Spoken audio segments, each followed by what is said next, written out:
excited to have kind of this girl power squad that we have over here.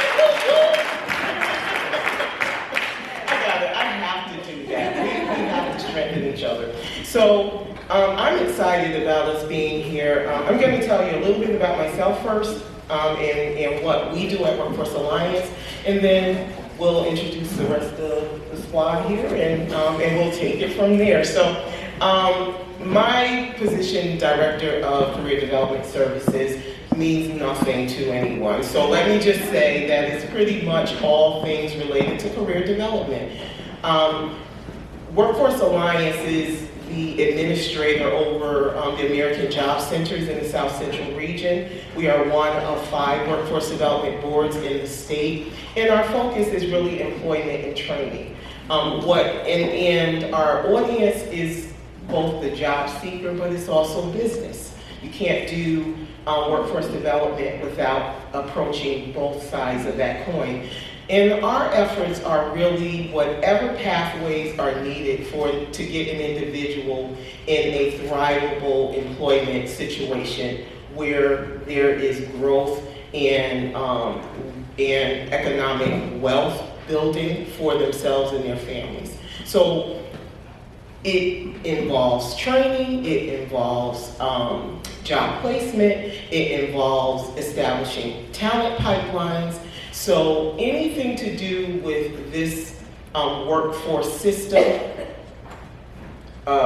feeding it, nurturing it, expanding it is what Workforce Alliance is all about. And so I hope if you haven't heard about us that you will look us up. We are at www.workforcealliance.biz, B-I-Z. So look us up. I guarantee there is a way that we can help you. We have multiple programs. We have subsidized employment programs to help individuals who have a slight gap between their skill set and what the job may call for. So we have subsidized employment programming to help kind of bridge that gap and take the burden off of the employer by providing either 100% of the employee's wages while they learn the job, or depending on what that skill gap looks like, it could be 50%, but that is the lowest reimbursement rate for those wages while that person is acclimating and learning the job. The other thing that we do is tuition assistance for individuals who need occupational skills training, certifications, licensures and such. That is our assist for the job seeker, but it also is an assist in turn for that employer. We have incumbent worker training programs where it is meant to help the employer grow their existing workforce. So if you are looking to advance a department or advance individuals on the pipeline or the pathway, that is another area where we can support employers. And then finally, it's really about being a bridge for the job seeker and the employer. And whatever that means in terms of providing supports and connections and engagement is what we do. So that's enough about me. Now I'm going to talk a little bit about our panel and do quick introductions here. We have Nancy here, and she is from Charter Oak College? State College. And Nancy is going to tell you a little bit about herself right now. Hi, thanks. Good morning, everyone. Thank you all for coming. So I'm Nancy Taylor. I'm the Director of Workforce Development at Charter Oak State College. Charter Oak State College is Connecticut's public online college.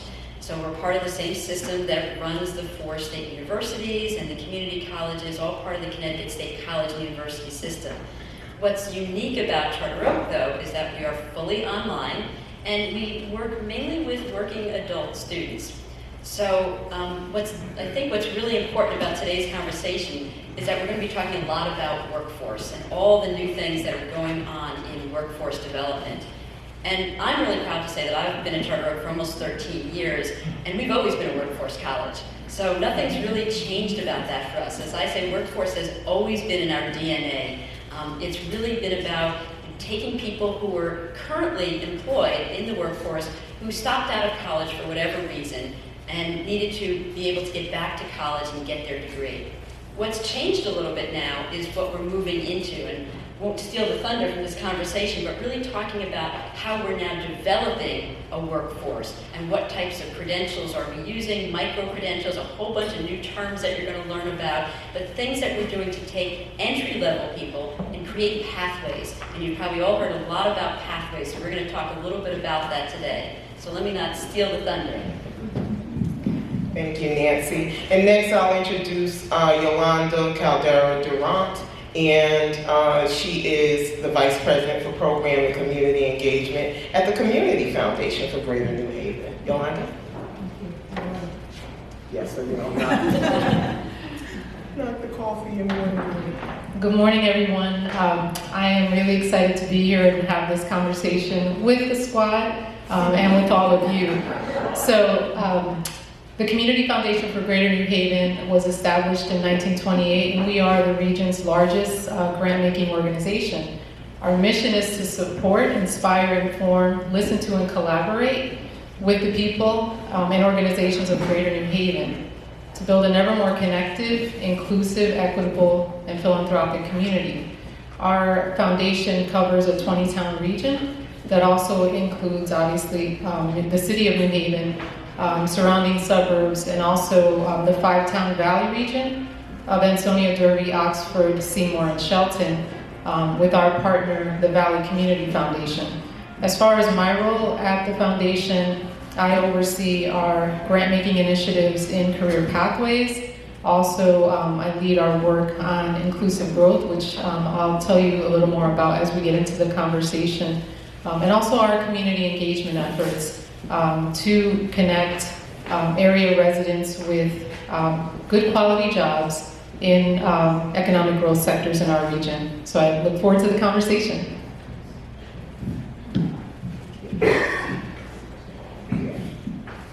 Next, I want to introduce Jill Patella, and Jill and I actually go way back. I'm talking, we won't age ourselves.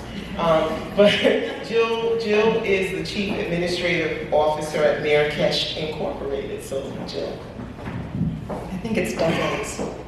Decades. Okay. Good morning, everybody. I'm happy to be here today. Like Kimball said, I'm from Marrakesh Inc. We are a nonprofit human service organization that provides services to children and adults with disabilities and other service needs throughout the state of Connecticut. We have residential and community experience programs, job training, and employment services. We also do life skills development, outreach, engagement, case management, homeless services. We have a whole gamut of human services. We've been doing it since 1971. And I do like to say, in case people are wondering where our name comes from, because people often ask, we were founded by 2 Yale students in '71, and our name was inspired by the Crosby, Stills, and Nash song, Marrakesh Express. So if you're wondering, that's it. And because it's so unique, we've talked about changing it over the years, but it's so unique, we just stick with it because it's who we are. So thank you. Oh, sorry. So, because, you know, I have to. I know, I got it. So next is Tracy Ariel, and Tracy is the Director of Workforce Programs at the Office of Workforce Strategy. And Tracy, actually, along with Yolanda, is in a unique position in terms of our partnership because we're both partners, but you're also funders. So it's a kind of unique collaboration, and Tracy, I'll let you talk a little bit about your program. Sorry. So thank you for inviting us to be here today. Appreciate it. I am Tracy Ariel, and I work for the Office of Workforce Strategy, which is a new department with the state of Connecticut. We are overseeing, our mission is to oversee the Governor's Workforce Council. The Governor's Workforce Council then governs the workforce boards and the WEO funding going to the workforce boards. Our vision really is to build a cohesive workforce network that includes the workforce boards, the community-based organizations together, so that we are reaching our the populations we have already traditionally reached and those populations that we haven't reached in the past. We are about 2.5 years old, and I've been there for about a year. My previous role, I came from the community college system, so thank you for inviting us to be here and being part of this community. So as we talk a little bit about the workforce development kind of ecosystems, that's our backdrop, but we all kind of have unique perspectives. So I just want to kind of address and have a drill down about those unique perspectives. And we'll start with Tracy. You began, I'm sorry, Nancy, Tracy's over there. Nancy, you began by saying that you're unique in the way, in who you serve and the way that you develop your programming. So talk to us a little bit about that and how that you think feeds back into this ecosystem. So, like I say, Charter Oak, we're actually celebrating our 50th anniversary this year, which is, I know that everyone's excited, so because you're thinking, how could we possibly have been around for 50 years and you've never heard of us, right? So, but, and I always like to say, we were not an online college back then. This was, long before Al Gore invented the internet, and what we started out as was actually a credit aggregator, and that's kind of an important point because it was really, like I say, unique because in the state of Connecticut it was incredibly unique, and actually around the country it remains unique in the way that we were founded, because we really looked at people who were part of the workforce, who had started college at one point in their life, but then life got in the way. And so that's really what our mission was at the time, and our mission continues to be related to that as well. Again, really about workforce. I always tell people, we're not really the place where your 18-year-old wants to come hang out for the next 6 or 7 years or so. We're really about people who have a direct mission of getting a degree or a credential that they need to use in their work. So for us, working with people who are already employed, it's a great way, be fully online, to be able to work with people to figure out what you really need. What's in your job that you need to get now? Is it completing that bachelor's degree? Is it moving on to a master's degree? Is it getting a certificate? So those are all the things that we look at when we talk to people who are going to be coming to the college.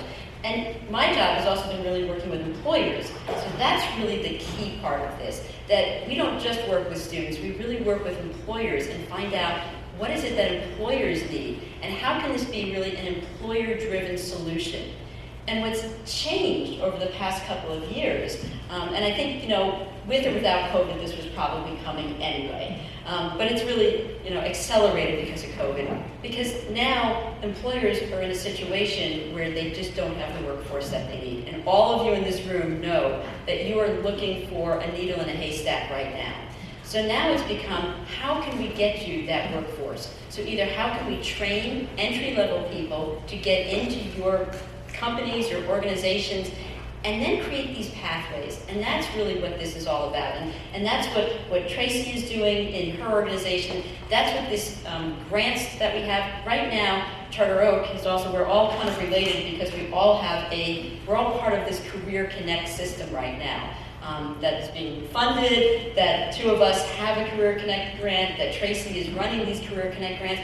And what they're all about is getting entry-level training into a workforce, and then being able to create these pathways, whether they're certificates, bachelor's degrees, master's degrees, but be able to keep people with an employer. And as an employer, you can then grow that workforce. Instead of having this constant churn of trying to get people in, the good thing is you can get someone in on an entry level and then use tuition reimbursement that you might offer, but really show your employees that you care about them and that you want to create this pathway to keep them in there and keep advancing them in their jobs.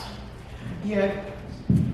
By the way, I think all of us up here are probably recipients for the Yes. Career Connect We're all- incentive. Not Yolanda. Not Yolanda. You give out, yeah, you partner, and you We can align and supplement in many regards, Yes. leverage. So I love what you were saying in terms of growing existing employees. Because I think, you know, what we have to all realize, I always say Workforce Alliance is not just a service to the community, we're also a small business.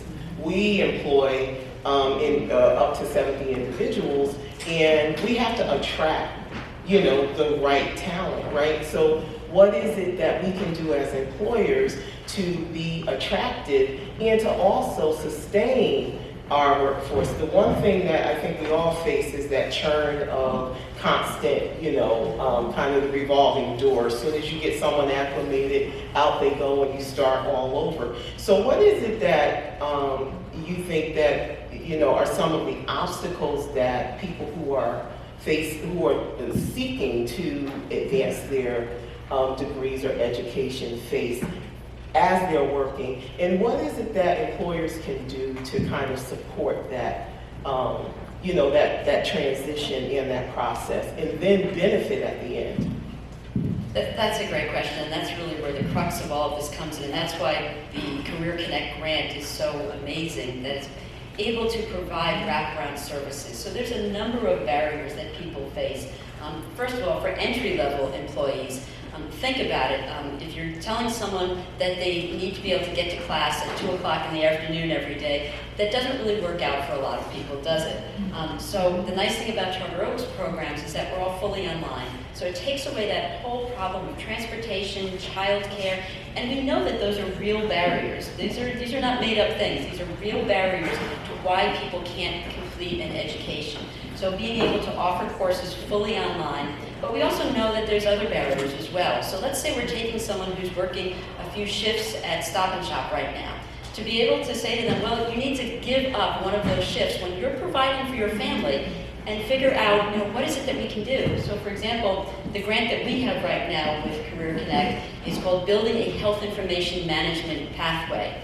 And it's about working with employers in the community to develop pathways in the revenue cycle of a hospital or a healthcare organization. So the people who register you at the front door, to the people who do medical coding, to the people who do billing, it's a huge, huge career. And that's the other thing that's important, is that we need to be talking about careers and not jobs. And again, those pathways.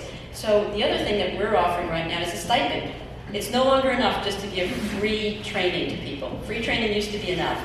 But now if you're telling someone they need to leave a job, leave a few shifts, you need to be able to pay them. So we'll be paying a stipend. We'll be offering free laptops to everyone.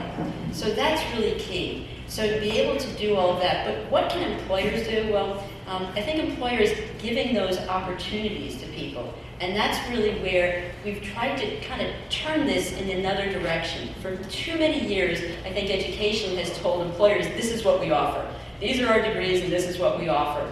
Instead, we've got these regional sector partnerships right now. If you're not part of a regional sector partnership, you need to be part of a regional sector partnership. So learn more about those after this.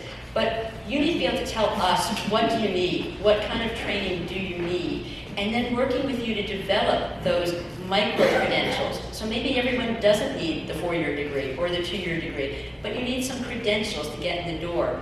And one of the things we know from all these HR studies that have been done now is one of the #1 reasons why employees are leaving, that whole churn you talked about, is because they don't feel valued. And they don't feel valued because they don't see their career path. And to be able to get in the door and within the first few weeks talk to someone, where do you see yourself? What do you want to be doing? And that's really key. And I'll just say that, you know, the one other thing is many of you offer tuition reimbursement, which is a wonderful, wonderful thing. But here's a big barrier to tuition reimbursement. When you're looking at 60% of the population has about $400 in their bank account right now, it's hard for some of us to believe, but it's true. It's really hard to put down that $1,000 deposit that you need. So we need to be talking about innovative things, and at Charter Oak, those are some of the things that we're talking about with employers. And if anyone's interested, afterwards, we'd love to talk with you more about changing from a reimbursement model to a disbursement model. And that would be really key to help out people, because you offer that tuition reimbursement, but lots of people can't take advantage of it. Absolutely. And I think if you've come so far that you don't understand what it's like to struggle and live paycheck to paycheck, you need to invest and drill down a little more, because most of your staff are facing that. So that is something that we all have to be cognizant of and understand. Some of us have arrived and we're doing well, and we have those sustainable incomes that allow us to do these tremendous savings, but most people don't have that kind of a foundation. And so, Tracy, now I would love for you to talk a little bit about Career Connect, and in particular about those regional sectors, and about how Career Connect is aligned with kind of the labor market demand and invested in building that pipeline that we all find so important. I feel like Nancy did a really great setup for, here's the commercial, and here's the product. So let's talk about Career Connect. Career Connect was a $70 million investment by the state. It came from ARPA funds. And the intention was to build a portal, an intake portal for people interested, job seekers interested in looking for training opportunities in one place, one stop where they can go in and take a look at, the person goes in, they register. I'm interested in healthcare. So they put in that they're interested in healthcare. As part of Career Connect, there were actually 19 grantees. There were 14 community-based organizations. Sorry, I'm going to get my math wrong. 15 community-based organizations, and the 4 workforce boards. Workforce Alliance was a partner in all of them, but the 4 workforce boards that got direct funding. We took the $70 million and we separated it 51% for the community-based organizations, and then 49% for the workforce boards. The reason to do that is really, the intent is to reach out to the communities that have been traditionally underserved. And we know that community-based organizations have feet on the ground in those communities and are able to reach them. So the portal is an online program, platform, where somebody can go in and say, I'm interested in healthcare, and they start this registration process, and if they've been identified by a community-based organization, then they say that this community-based organization has referred me, and then all their information will go to that community-based organization for training. The person puts in their work experience or a resume, so we know that not everybody has a resume or even knows how to write one. So they put in what jobs they currently have, what skills they believe they have, and then the portal automatically will match up the person to, here's some job openings right now that are in the state. And I always get the question about where those jobs come from. We are connected directly with Indeed and Career Builder, so for now, as we're building this. They're also connected with training, along with their community-based organization that will capture them. They'll see what other trainings are available, and again, we're talking healthcare, so what healthcare opportunities there are. And the person can then click on that, it will take them to the opportunity for training and a contact. What's happening in the background with the portal is that, say someone comes in and says, I'm not working with a community-based organization, I don't really know what I want to do, but they put their information in and what skills they think they have, and then they're tagged to go to, based on their zip code, to the workforce boards. Part of the grantee process, in order to have been awarded this funding, there need to be case managers who will take this person in, personally talk to them, and say, okay, so we see that you're interested in Career Connect and interested in getting a job and training. Here's our case manager will talk you through the process of, how to identify what you want to do next, how to build up your Career Connect portal resume so that you can identify different opportunities. The other thing is that we required all the grantees to have a direct connection with employers that said that they are going to hire these people out of the training. So there are commitments to hire. We are, 6,000 people in the next 3 years. But really what the intent is to really, again, feet on the ground, statewide marketing from Twitter and Facebook and, billboards to the community-based organizations that are meeting, that are in the community centers meeting with people day to day. So the other thing that we provided as part of this is those supportive services that Nancy was talking about. So her program only needs, the computers and stipends, but other programs need assistance with paying their rent for the month while they're in training, or childcare is a big one across the state. So some community-based organizations are actually offering their own childcare. Others are just simply paying for childcare during that time. But it is and I say this, you name it, it is open for supportive services. If somebody comes in and says, hey, I need to get a new set of work clothes, I'm taking a building trades program, I need construction boots, and this funding will pay for that. So you clap, that's awesome. Right? But it really needs, we know that when people need this kind of training, that we know that they're going to need those supportive services to help them through it. Quite a few of the programs also offer continued supportive services after the training, because we know that the minute you get a job, you're not all of a sudden able to pay for everything. So those programs that are saying, okay, here's an entry-level job, construction services, we know that you've got an apprenticeship. While you're in your apprenticeship, we will continue to pay your rent, your transportation, whatever your needs are. $70 million is really going to go a very long way, and we are grateful for that. So I have these as handouts, which actually talk about who all the different grantees are, and a brief description of their program, a breakdown of the funding. I also have this, which please take them back to your organizations and around your towns, but it's just a flyer with a QR code that sends people to the portal. I also highly recommend that you go into the portal and sign up. Please, if you're not interested in getting a job, put test next to it, so somebody, a case manager, doesn't spend time reaching out to you. We learned that the hard way. We learned that the hard way. I've been called by the workforce boards in every region every time I go in and play with it. But that way we know it's working, right? And so that's Career Connect in a nutshell. It is a one-stop, one-place portal, a platform for career seekers to go in and look for what opportunities are happening around the state. The regional sector partnerships. So I come with the money. There's $70 million there. Regional sector partnerships, the Office of Workforce Strategy just received $23.9 million to build regional sector partnerships. What these are organizations that are discipline-based. So they're committees, so they're specific in their discipline. There's regional sector partnerships in healthcare, there's regional sector partnerships in manufacturing, we have some in bioscience, and as a matter of fact, we have 10 right now. 4 in healthcare, 4 in manufacturing, 3 in healthcare, 1 in bioscience. What am I missing? Technology. Thank you, IT. Sorry about that, and the IT ones. And really, the intent of this is that these are employer-led organizations. They are not led by government, they're not led by education. They are employer-led organizations they're focused on build their pipeline, their workforce.